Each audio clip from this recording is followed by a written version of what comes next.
Awo, shalom, shalom again. Ine Rasia Dinos Tefari name. Wendim Yadon here. Brother Iadonis here.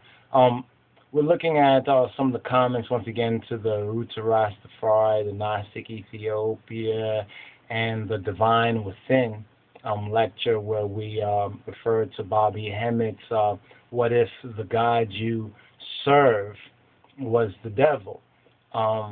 And some of the comments here are very interesting. We've touched on a couple of them already in some of the videos we've been recording in this day. And there's Rukuti, who had posted a couple of comments, as well as a few other viewers who posted a couple of comments that the Spirit led me to, and I made some comments there, but not being able to fully go into the details as we would like in the response. We want to pick up on some of them, some of these details here. So if you abide with I and I, we want to probably call this particular section the church and the Masons, or the Masons and the church, because some back and forth reasonings about that are circulating, and it's an interesting reasoning. So Rukuti had asked about 16 hours ago, elucidate me, if you will, why is it that the Masons are against the church, or is that just, in other words, is that just an act? And let's see if we can pull up our response rate here. We said that, one response from CDW757 said Masons aren't against the church. Many pastors are Masons themselves. Everyone knows it's easy to control people through religion. I think it's probably maybe easier, or with money too, because the love of money. But anyway, there's a good aspect to true religion. I mean, even in the Bible, because a lot of us are exposed to a lot of different opinions, like on the internet and different videos and different books and so forth and so on. And some people make a very interesting, presentation, and, based on what they know or regard as the truth. But I think that religion is beat up on, and people don't even understand really true religion.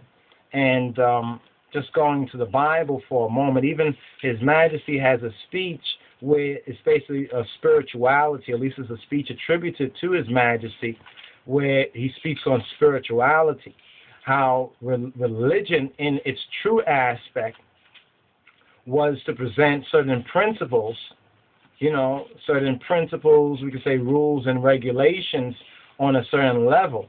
You understand, when religion truly was more metaphysical. But since religion has become physical or worldly or exoteric, when we look at religion, esoterically, it is living faith. When we look at it exoterically, it is bondage and deception. So when we talk about the Israelites being in Egypt and they were slaves, we admitted this partly before, and we'll go into more of admittance here, that we, like many people, had said these things while not really scrutinizing the word more carefully. And when we start to look into the Bible, it doesn't speak about the Jews, slaves. It doesn't speak about slavery or the Jews. It speaks about the Hebrews. The first point is about the Hebrews, and the Hebrews being bondsmen, you understand, and bondswomen, or being in bondage. Now, many conceive of bondage as slavery as we know it. But one thing we have to recognize is that the slavery what we call slavery today under the Anglo-Europeans or the Gentiles, has no other comparison really in world history. There's no other comparison for the type of dehumanization that the lost sheep, that black folks, Beta Israel, lost Hebrews endured, and still to some extent in a spiritual Egypt form endure and are suffering to this day. But most of the people worshiping the golden fleece, the golden calf, don't even recognize that even though they've taken the chains off of the hands and the feet, that they've placed them on the hearts and the minds. So those chains have been taken off of the hands and the feet, the overt, in other words, the exoteric slavery has been replaced by an esoteric sort of a slavery. But when we look at James, just get that point about true religion. Let's bring that point about true religion right here. And religion is only mentioned a couple of times, actually in the Bible. Here it speaks. It says, let's begin from verse 25. From verse 25, although this whole chapter is really worthy of all acceptation, being accepted fully, received, kabbalah fully. We'll begin from, let's begin from verse 23. James chapter 1, verse 23. Actually, I want to begin from 22. I know the whole chapter is worthy, but I want to connect this portion right here. It says, but be ye doers of the word and not hearers only. It's not saying don't hear the word, but as you hear it and comprehend, as you Shema Yisrael. And hear also links with to feel it. As we say, you feel what I'm saying? When you understand the Afro-Shemitic, the Hebrew, and the Ge'ez, that the hearing has a sense of feel me, like feel me, feel what I'm saying. As well as if you hear something, in just that you listen to it, but you have an obedience, because you feel it and you act on it. So when it says here, be doers of the word, of the logic, not hearers only, we have to hear it. So we have to study it. We have to learn it before we even attempt to sincerely and truthfully do it. Deceiving your own selves. In other words, don't be just hearers of the word, but be doers of the word. Verse 23. For if any be a hearer of the word and not a doer. So it's not condemning hearing the word. We get a lot of folks that say, oh, you're just talking about the Bible and talking about this and that. We need to go out there and do something. The reason why nothing is done because people don't know what to do. They don't understand exactly what their situation, or the depravity of circumstance that they're in. They don't understand the reality. They're still in a state of ignosis or ignorance. So learning is very important. Study, practice, perfection, training. This is all very important. So if any be a hearer of the word and not a doer, he is like to a man beholding his natural face in a glass. He's like somebody looking at their own reflection. For he beholdeth himself and goeth his way, straightway forgetting what manner of man he was. So it's not for us to hear this and then don't act on it, but the word is supposed to show us ourselves, and we measure up ourselves according to the word. It's similar to the I am teaching that we just touched on. The basic principle is the same here. But whoso, verse 25, looketh into the perfect law of liberty. Now, that's kind of a bad translation. When we look at the translation, it's the royal law. You understand? It's the royal law. You understand? Or the king's law. It's called the king's law, right? Or the royal law. And continueth therein, he being not a forgetful hearer. So that means what we hear, we have to be able to recall. But if we forget it, that's what leads to the hypocrite and the hypocrisy. We heard it, but we didn't do it. Or remember, first, remember the Shabbat to keep it yetek edese. But a doer of the work, this man shall be blessed in his deed. The one who does it is going to be blessed by what? By some spook? No, he's going to be blessed by his deed, because he is working in and through the great I am, the spiritual I am. If any man among you seem to be religious, if he seem to be religious, and bridleth not his tongue, but deceiveth his own heart, this man's religion is vain, if he doesn't bridle his tongue. And one thing I've learned, the more I'm learning, some things you want to say, but you begin to recognize that there's such a power, you understand, in the tongue and the word that connects with your spiritual life. So you feel like saying it, you think about it, but you bridle your tongue. I can testify to this, that as you begin to grow, you begin to, you're not going to say it just to say it to make a rational point, but you start to measure your words. You understand? Especially when you start to learn what the words actually mean. Like nice really means ignorant. So, I wouldn't say to one, unless I'm seeking to be overtly or covertly sarcastic, have a nice day. The Babylonians that be calling on these beggars that be calling, trying to fish out money, say no, I'm not interested, and have a nice day, have an ignorant day, so forth and so on, because they're bringing ignorance, to me, so I just let them go about their way, But that's just a little example of that. So we learn that the more that we learn, especially about the word and about what role that plays in our liberty and how we live. It's almost like on Rastafari we say word, sound, and power.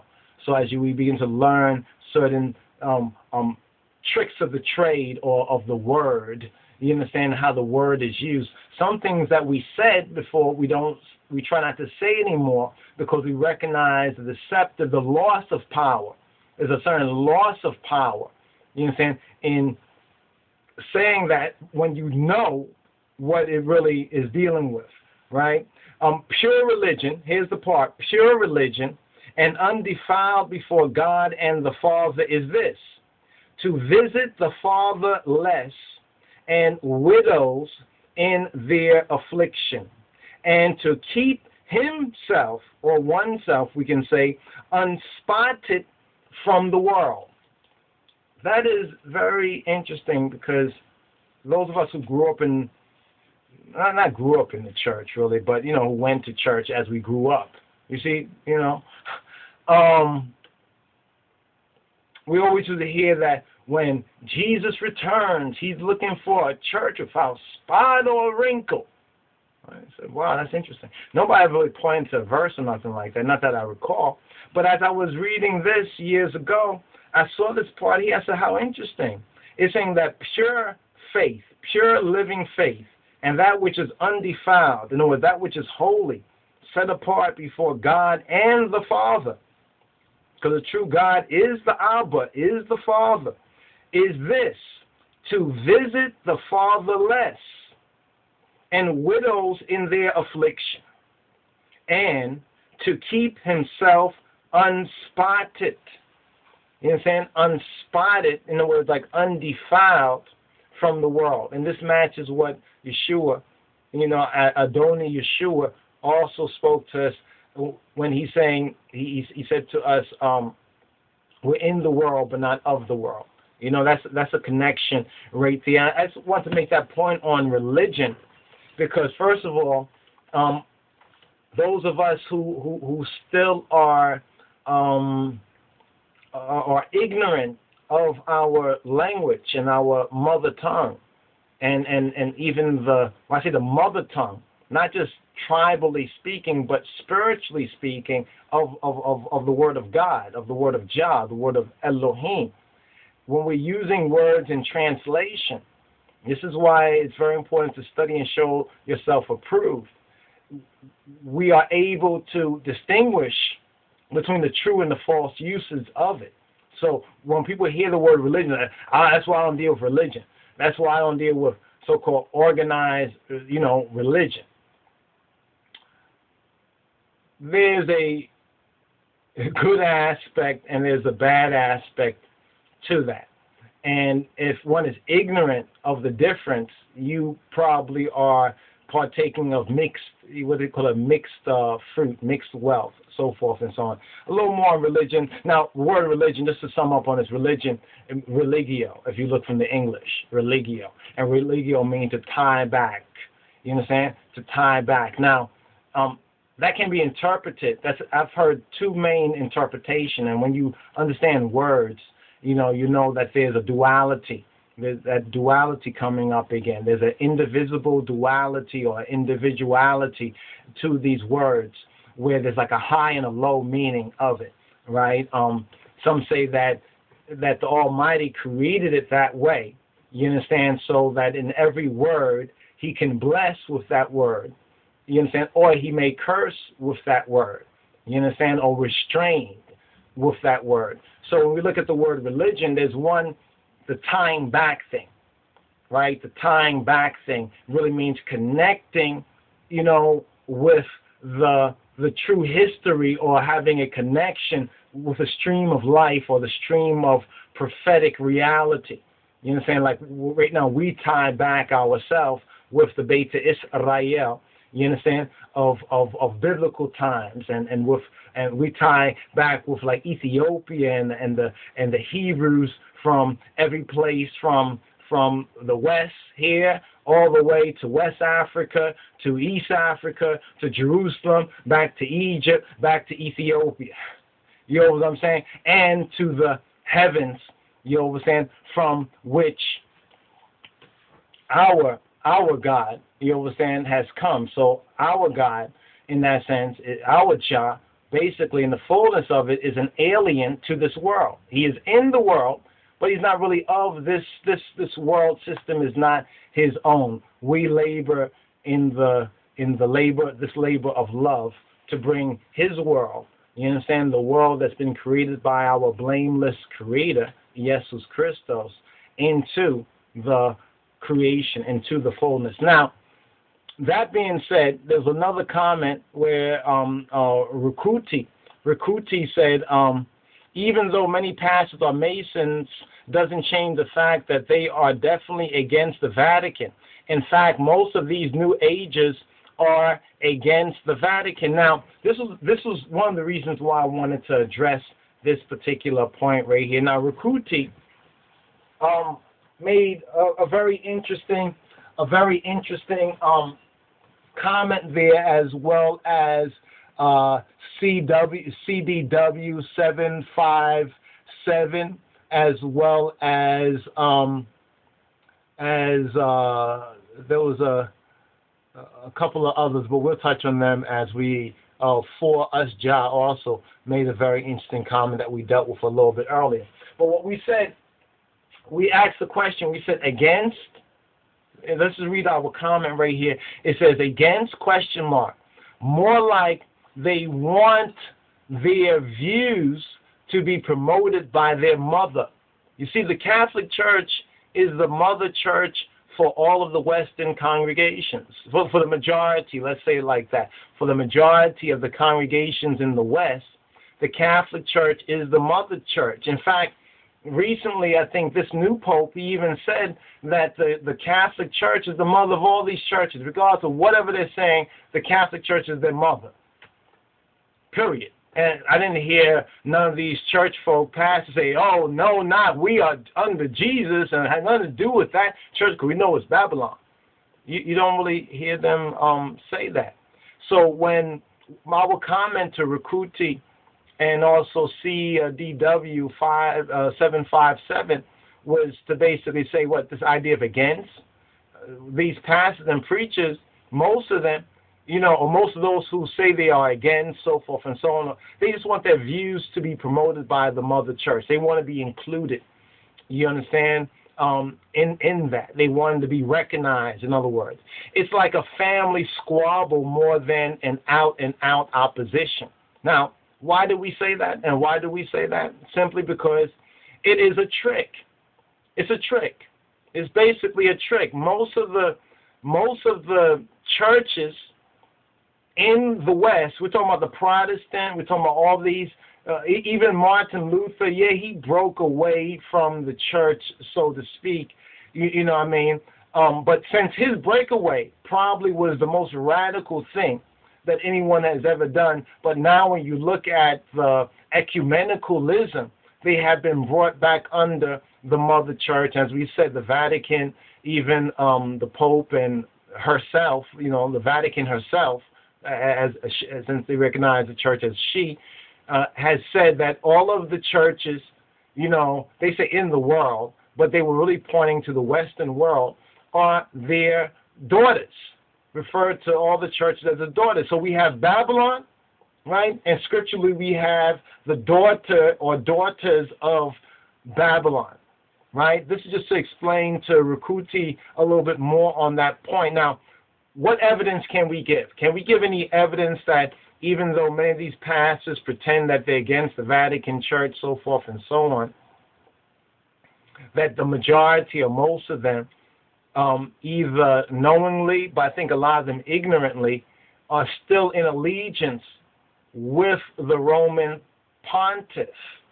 And how do we know it? Well, our next part of our answer touches on it. We say that all pastors who promote a so-called Sunday Sabbath and the Sunday as the Lord's day are all under the Roman pontiff, and therefore, by proxy and extension, are under the Mother Church or the Roman Catholic Church, period.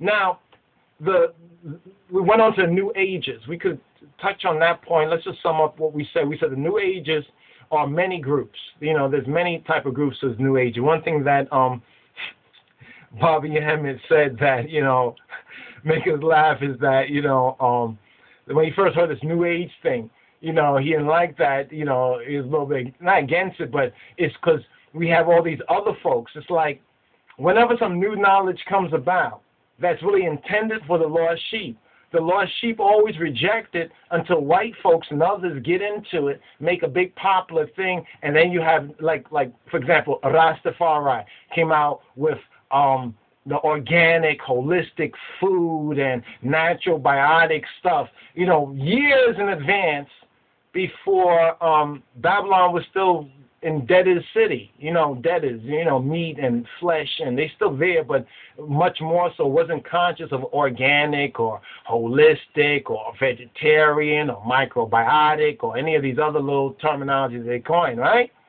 But now you look around, Dr. Oz, thank you, Oprah, thank you, Harpocrates, you know, because now that she's come out of her crowd of folks, and Dr. Oz got his show on and other shows, doctors, and they're talking about organic and holistic and so forth and so on. I love tofu. I love soybean. Now everybody, you know, most of the sheeple, the bad people, you understand? They're going for it, and now this organic thing, we see people now in the stores looking around. Oh, this is good. Look, could they have an organic label on the multi-million-dollar advertisement?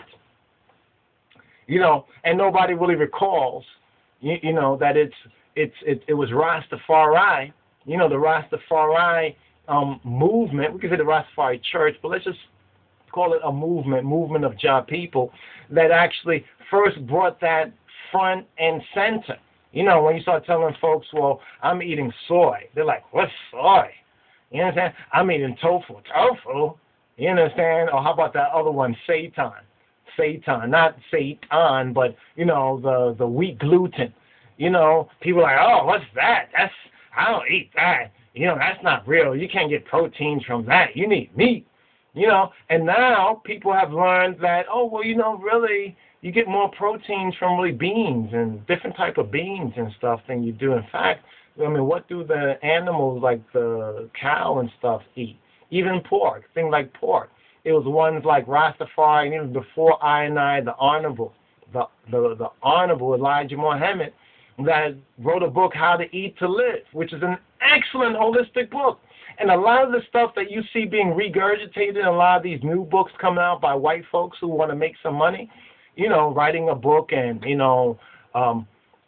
Elijah Muhammad already told us those things years ago. Even the bean pie, they found out that the bean pie itself is so healthy. But no one believed it, or very few believed it. But, on level, the white man took it seriously. You know what he did? He went and did a research on it for some years, in a laboratory, and compared notes, and basically found a way to come out with it and not give any credit to, the original proclaimers. But John knows. So that's just a little point there. So some of these things fall on deaf ears. It says, like, if our gospel is hid from those whom the God of this world has blinded the minds of those which don't admit and don't basically accept the truth. That's what it comes down to: truth, acknowledging the truth. They prefer the fantasy rather than the facts of the matter. So, period on that. So the New Ages are many groups. There's many groups of the so-called New Ages. If I'm correct, I think that it's Rastafari, King of Kings, Ethiopia, that actually spoke of the New Age, the Addis Zemen, before even these New Ages. In fact, the Addis Zemen was a newspaper, still is, but was a newspaper that was brought forward by Haile Selassie I, the conquering lion of the tribe of Judah, the King of Kings of Ethiopia, the elect of God, brought forward the Addis Zemen, which meant the New Age. The New Age already began from such a time. Go back to the 1930s. I think Hitler was talking where he was talking. The New Age actually was then. You see, it just took the media and others 50 years to really recognize what really was going on. So the popular ones, the popular New Age groups, they're products actually of the Vatican and of Vatican II. Now, when I made that comment, I immediately thought that most people don't even know that there was a Vatican I and a Vatican II, besides people who probably are Catholic. You understand? But you really have to understand this whole Vatican II. The Vatican II, in fact, I think we have some vids that actually goes into some details on that, and it gives you a perspective of the changes that were going on roughly around the time of Vatican II. So a lot of these popular ones, and the ones who get the most, like the Zeitgeist thing, the whole Zeitgeist thing. Maybe you've seen the Zeitgeist movies. Do you know that the ones behind that movie basically are these same New Age products of Vatican II, therefore of the Roman Catholic Pontiff and of their order. You understand? The new Roman world order scheme is very, very real. Is very real, basically. In fact, if you know prophecy prophetically, you know that Rome never, Rome just kind of like faded away. Rome faded into the woodwork. It was never conquered by really another power, so to speak. Yes, Hannibal did what Hannibal did. The Visigoths did what the Visigoths did. The Germans, the barbarians, as they were called, because they had hair on their face, so they called them barbar, means hair. They looked like they were real men compared to the bitch-ass Romans. And that's not a curse. That's just identification of what they were, who looked like girls, like, shave their face, clean face, so forth and so on. But be that as it may, the Roman Empire prophetically is to rise again. And the Roman Empire never really fell. But this new Roman Empire will fall when the stone that's not cut by hands comes down upon the feet of the beast, or the feet of that, speaking eschatologically, that statue that Nebuchadnezzar saw and Daniel, our Hebrew brother, interpreted. Right? Now, the Pope Paul, he was actually a New Ager. The present, not the present, but the past Pope Paul, he was do you know that, and see, other folks, some of our folks might not, because we say, fire burn Pope, fire burn the Pope, fire burn the Pope. I don't want to live the Pope, and we don't really learn, they said a master chessman, it learns about the enemy, You have to learn about, like even when you play chess, you have to be able to intuit how the other player plays. You know, what pieces he's protective of. You know, is he eager to rush to try to checkmate you, or how he goes about. And after a couple of games, you should basically be able to intuit something of your you know, of your competitor or enemy or the person you're playing against. So a lot of our folks, a lot of the Rastas, you know, because so much fire burning the Pope, don't really have a good knowledge, you understand, of that whole structure. You see, they know more about us than we know about them. And as the commercial on TV says, that just ain't right. You know, that just ain't right, brothers and sisters, for real. You know, are you afraid, you know, to just learn even about the enemy, learn the truth about the enemy, learn what the enemy thinks is precious in the enemy's sight? That it might and it will come in handy. But the Pope Paul, he was Pope John Paul, should we say, he was a New Ager himself. I mean, when we look over some of the videos of Pope John Paul, we couldn't imagine how popular this dude was with young folks. And then when you see a lot of the political moves that he was making within the Vatican II, you clearly would see that Vatican II was sharply different than the old Vatican. It was definitely a new age. It was on a way of trying to maneuver itself to be a center for this rising and emerging Eurocentric, quote, an Anglo-American New Age movement. The sex scandals that the popes and the Vatican have endured or been going through recently, that's been slowing them down a lot. That's not really anticipated. That's something they really want to go away. You know, they want that to go away from years now. That's, you know, but because they didn't deal with it when they could have dealt with it and made changes, now all that stuff keeps coming out, and some new stuff just came out recently here in the New York area where some more, you know, grown white men are talking about that the priest was touchy and feely on them, committed pedophilia and all this kind of stuff, pedophilia, you know, committed pedophilia on them. So that's just a shame. I mean, it's no laughing matter, you know, whether they're white or whatever like that or European. I mean, come on, these are children still, you know, who are getting abused. It's a sickness, you know, and it's worse sickness that church is not really dealing with it like they should have. The pressures are making them face up to it. But what most folks don't recognize, that's a part of the counterfeit religion. All that, you know, the child sacrifices, and that goes back to the priests of Baal, the priests of Baal. So what a lot of folks, ignorant so-called Catholics and Christians, don't recognize is that's a part of their religion. You will say it's not in the Bible, but a lot of things they do is not in the Bible. So just go figure. Anyway, Pope Paul, he was a New Ager, in fact. You understand? They are merging gradually, is what we said. They're merging gradually, and we said, watch. You understand? Watch, of course, and pray, but watch. You should be able to recognize that there's a lot of information out there that basically says that. Then we felt it necessary to make another comment on that same theme. This is why we go into this right here as maybe a part one of the church, the Catholic Church, the Masons, the Freemasons. Now, we think that they're all in bed together.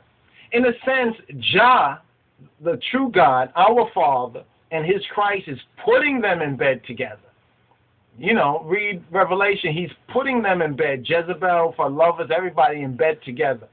You understand? So they can go blank themselves. You know what I mean? You know, he's putting them into the same, it's like legally speaking, you know, when you recognize that all these people are part of the same conspiracy, you kind of like, you try them all together. They're all accomplices one of another, you see, and the courts can only come to those decisions, just like Jah's courts can only come to such decision by those who are representatives of the government doing their part, you understand, to make the case. And that's I and I. That's people like the I and I, you and me, making this particular case and doing due diligence. When it says the books were open, you know, these are the books of judgment. We're supposed to be prosecuting the cause of our Father and His Christ, the blue Jesus, Jesus, Samayawi Jesus. All right? Now, we said furthermore, we need to distinguish the true and the real named and the pseudo-named.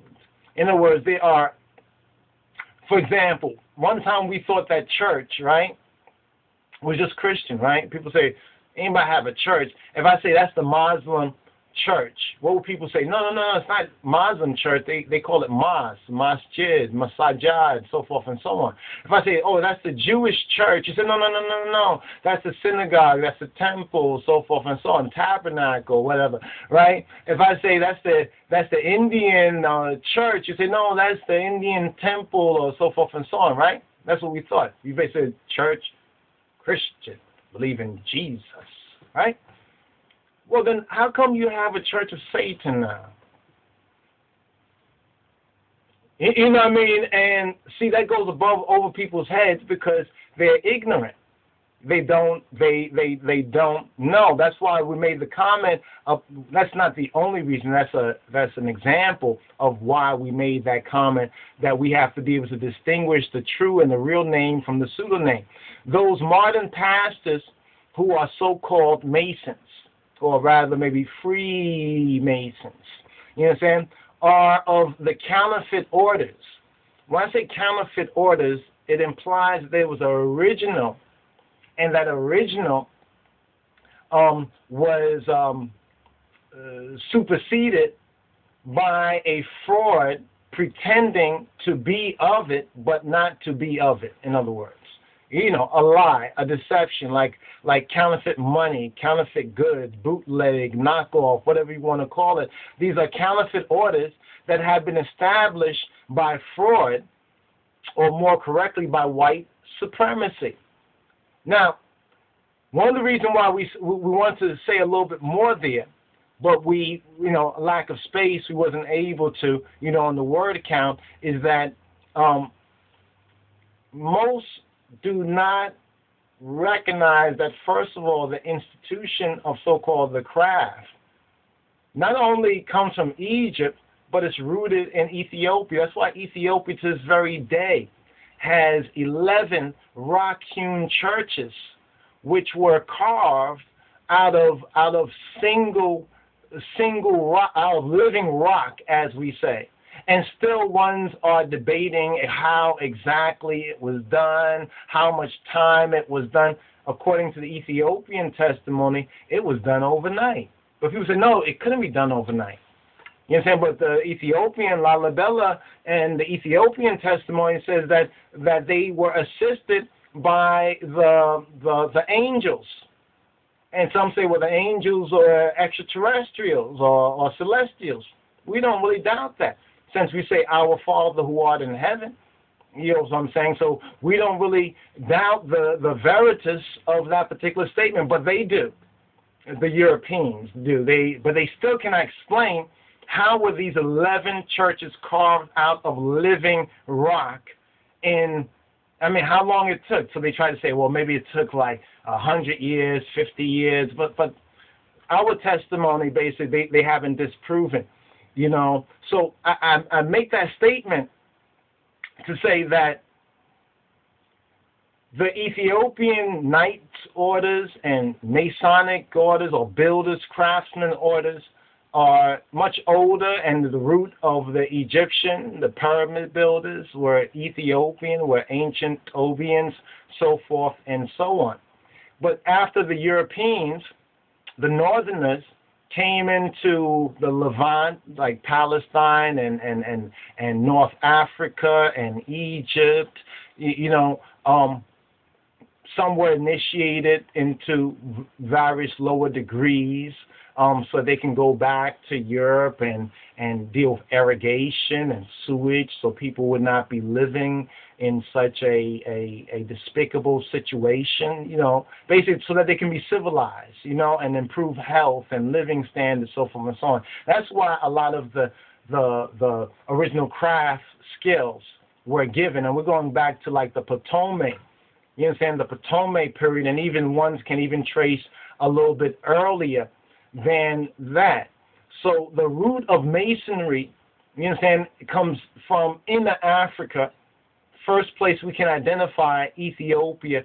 Second place we can identify is Egypt. You understand? For the root, and from Egypt it spread throughout the Middle Eastern to Assyria, Mesopotamia, Babylon, so forth and so on, and China, even as far as China as well. That's why you look at Chinese, writing, it looks a lot like cuneiform. You ever wonder why the kanji, so forth and so on?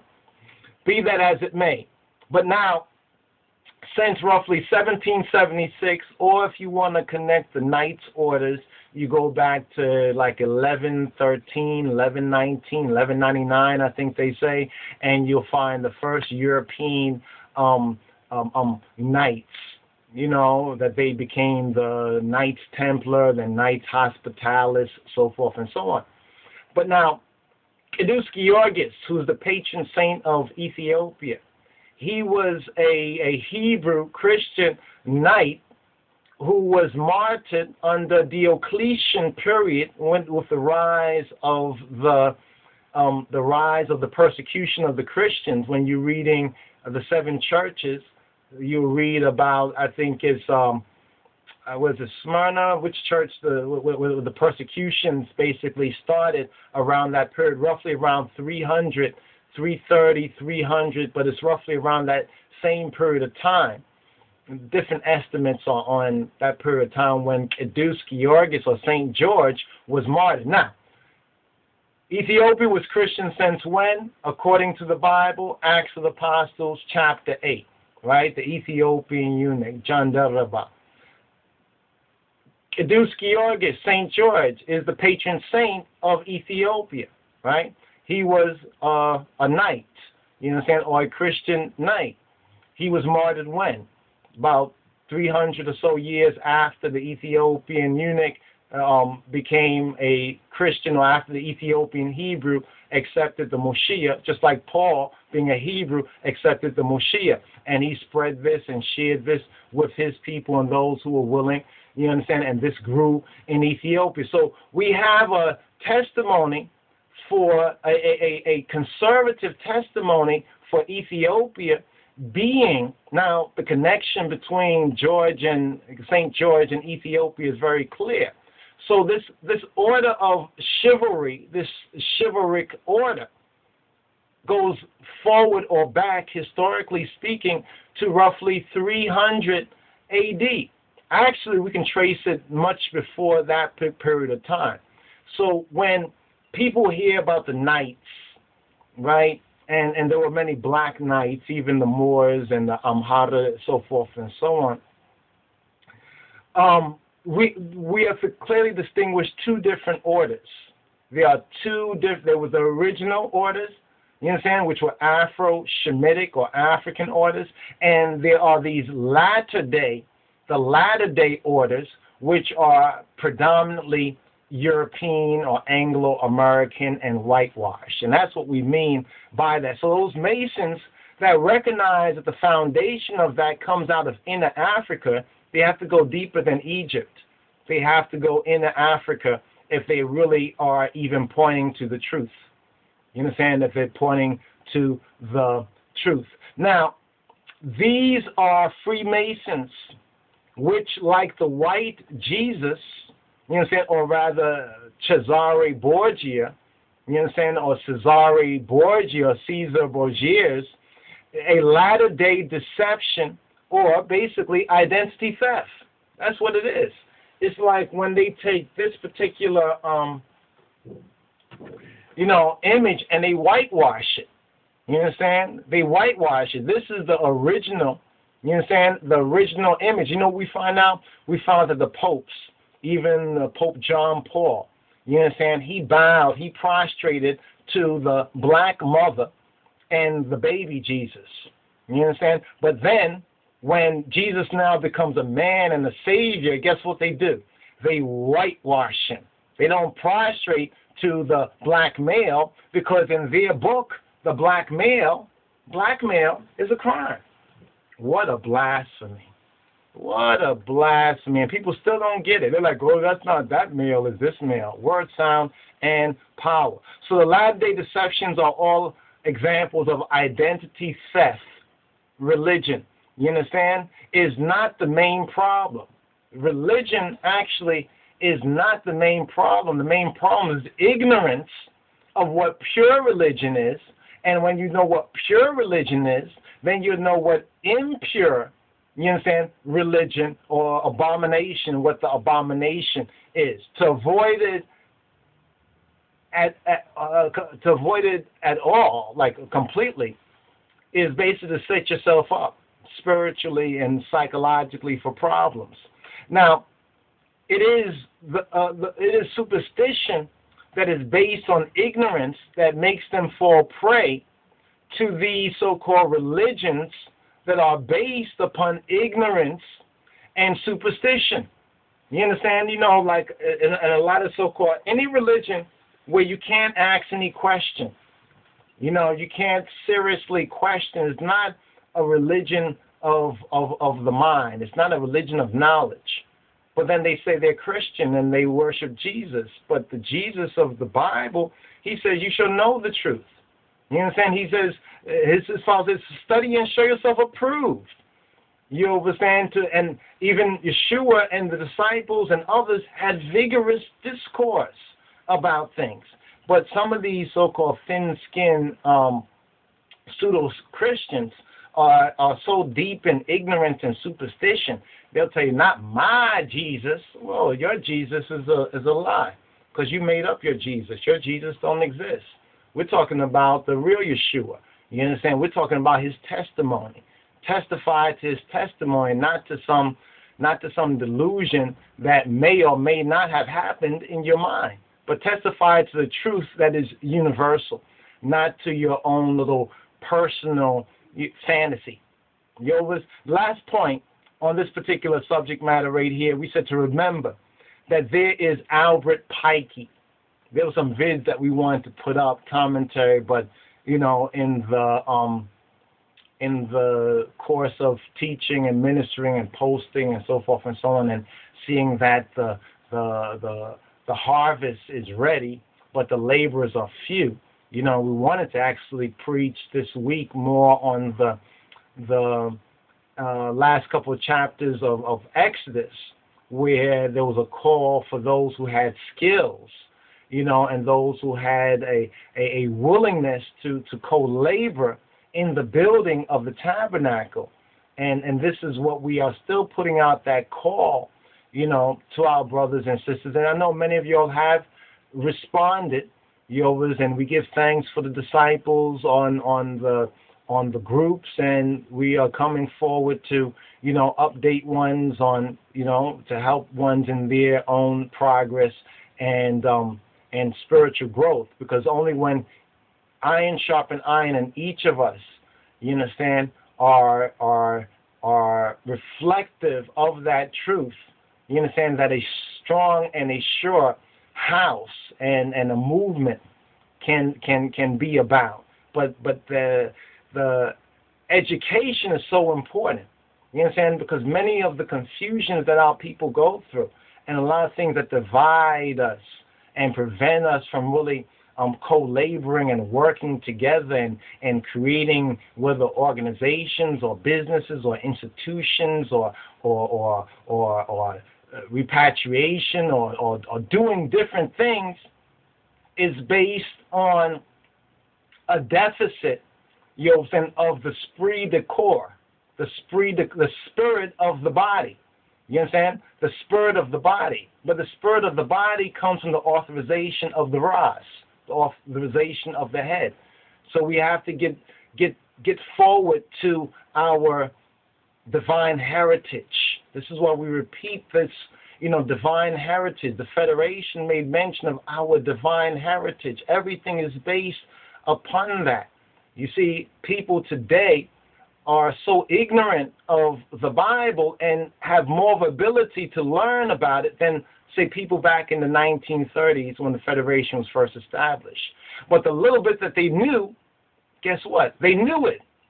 You see, and that helped them in receiving the half of the story that wasn't told to them and acting on it. They were not forgetful hearers of the word. So the founding fathers of such like the Ethiopian World Federation, they had that pure religion. They were seeking to remain unspotted from the world, and therefore they give us a good testimony now.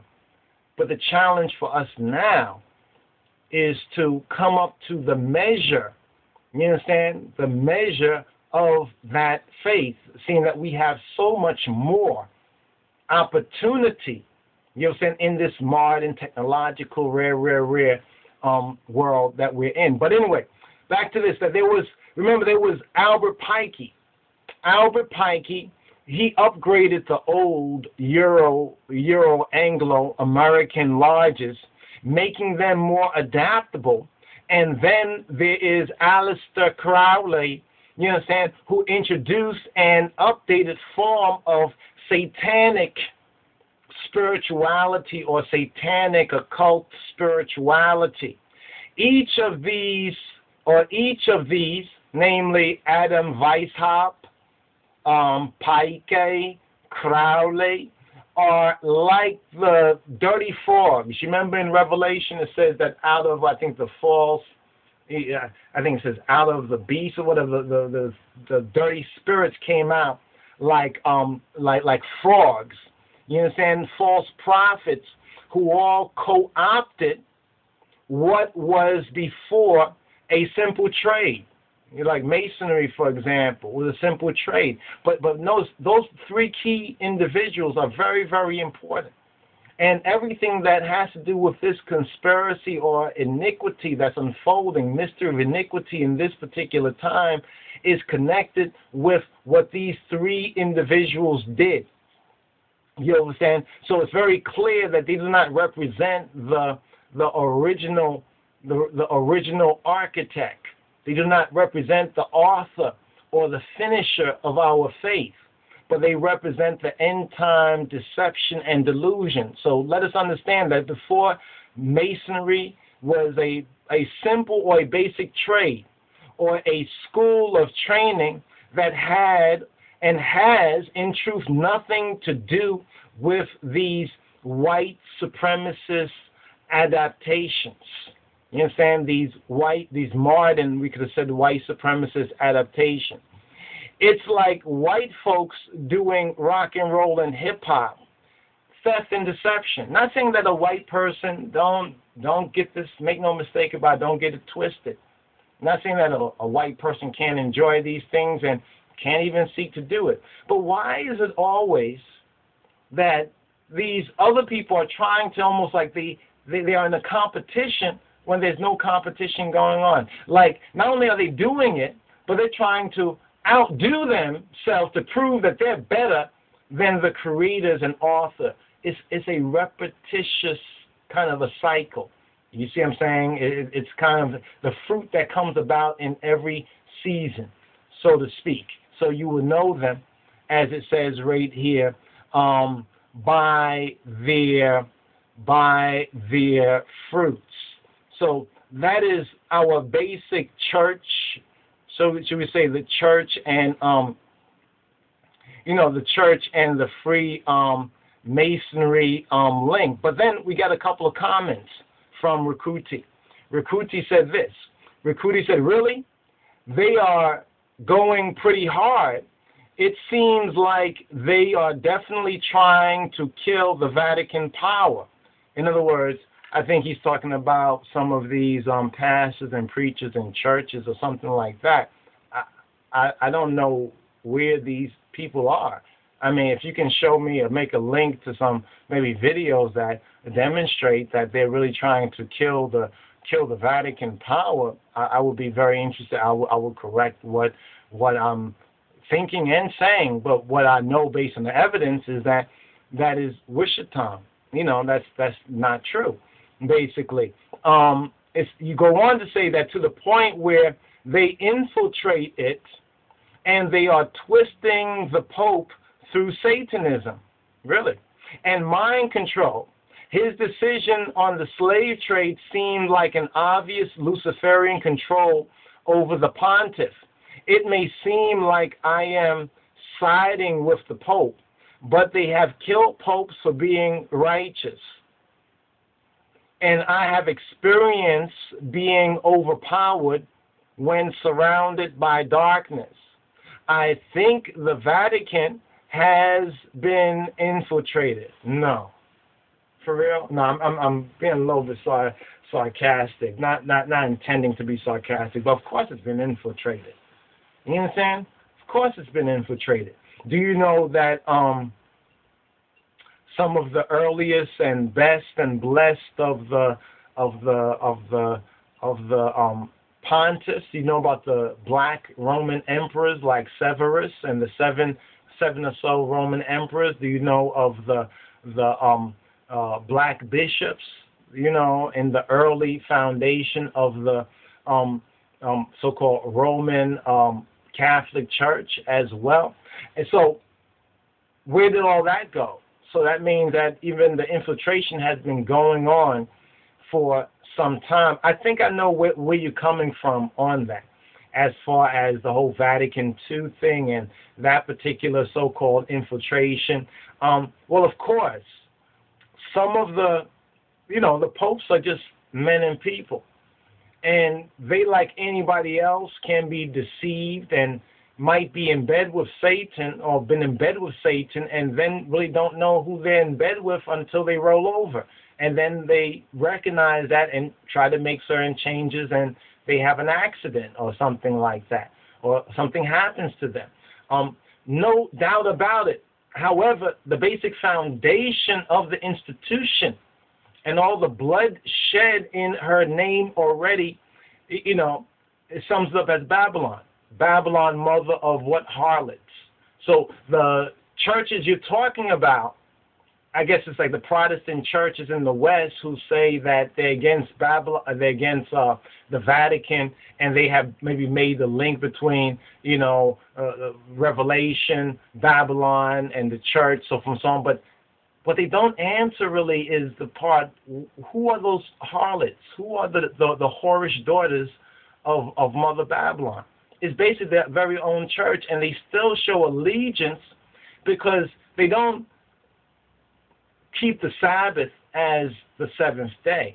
You can still have gathering on the first day of the week. Many of the early Christians we find in the Bible, they gathered, together on the first day as a main gathering day after keeping the Sabbath the seventh day. But what they don't do is they don't keep the Sabbath. They don't keep the Sabbath holy. And the reasons why they have changed the Sabbath from the seventh day to the first day or Sunday is because basically they're showing who their mother is. That's their birthmark, basically.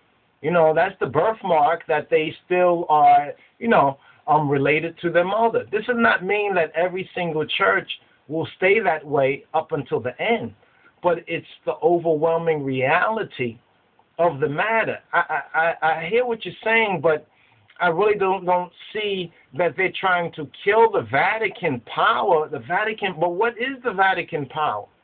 What I see is like what has gone on. Look at the Masonic symbol. You see the symbol of the Ouroboros, where the snake is biting its own tail. Like the snake is swallowing itself.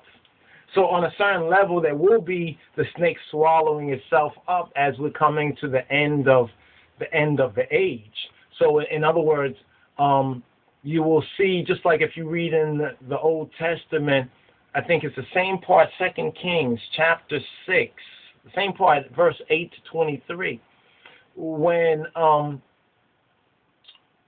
the power of God, the true God, was with the Hebrews and the Israelites, the false prophets, the priests of Baal, even in the case of Elijah and the 500 false priests, the priests of Baal, that we find that they started to kill themselves. They started to kill each other. Remember in the other scene, 2 Kings 6, when the trumpet blew? You understand? The enemy started going crazy. You understand? And even though they were preparing to attack the Beit Israel, you understand, the black sheep of the Beit Israel, what happened? They eventually killed themselves. When the people came to an obedience, you know what I'm saying, and true faith, the Almighty protected them, and the enemy imploded, basically. So what we might be witnessing is not that they're trying to kill the Vatican power because there's some righteousness in that sense in that institution. I mean, can you find any? I'm not saying that whether they might, you know, do some, individuals might do some, you know, good acts, but the institution itself and for which it stands is very clearly defined in Scripture. So I think a little bit we are straining at a gnat on that particular point to say that the church was infiltrated. It was infiltrated from a earlier time than that. The decision on the slave trade is obvious Luciferian mind control over the pontiff. Don't the Pope know what he's involved in? That's the question I ask. You know, I mean, maybe the popes only find out when they are able to become Pope and they can read other books besides the books that they're told to read. Maybe that happens. I'm not too sure about that, but many ones have been pointing the warning even from within the church from a much longer time. You see what we see with the Vatican is that they do a bunch of evilest things. They commit murder and violence against innocent people, people who theologically differ in opinion from them. And then when they're caught and they're found to be so corrupt and filthy, they give a little paltry apology. Oh, we're so sorry, we didn't know. That's why, you know, we're not without fault. They go through all this kind of heartstring. You can hear the violins, the Italian violins playing, and then everybody say, they're not so bad. You know what I mean? Until the next time they do some stuff. But let me go to your next comment. You said, I'm not trying to disagree either. No problem. And I mean, if there's something to disagree with, you know, please do. As they say, don't be disagreeable. You understand? But you say, I am honestly very confused about this.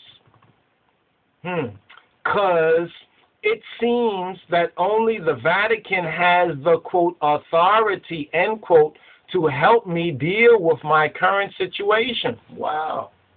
Then maybe you need to talk to them. I mean, your current situation, you know, not being nosy or anything like that, but if you think that they have the authority, but who gives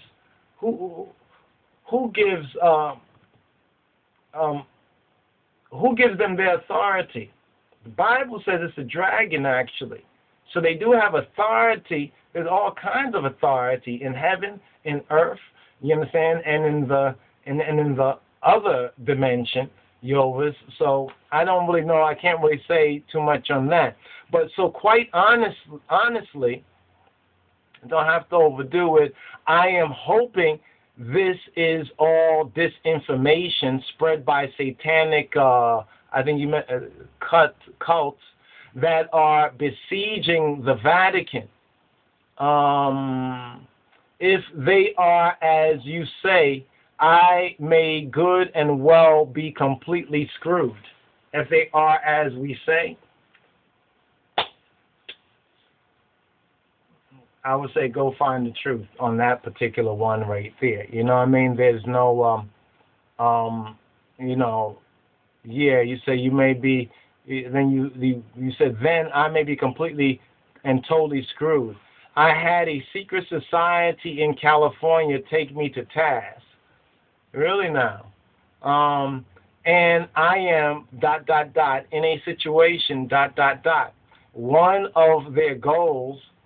One of their goals by afflicting peoples to get them to commit suicide rather than be turned, you said. Rather than be turned. That's interesting. Because that is actually one of their techniques. You know, rather than ones and ones wake up, you understand, out of that and deny. I mean, there's so many examples of others. I think those, because we were never a a Vaticanian or a Catholic, in other words. So we don't know firsthand what some of y'all who have been Catholics and have started to really begin to wake up and begin to smell the coffee and recognize some of the stuff going on. But there's others out there, and some of their testimonies are out there who, I think Vatican Assassins, I don't know if you've checked that particular one out, and there's a couple other kind of vids and reasonings on that where others have gotten out. I mean, there are people who have gotten out of these, whether, satanic societies and secret cults and so forth and so on.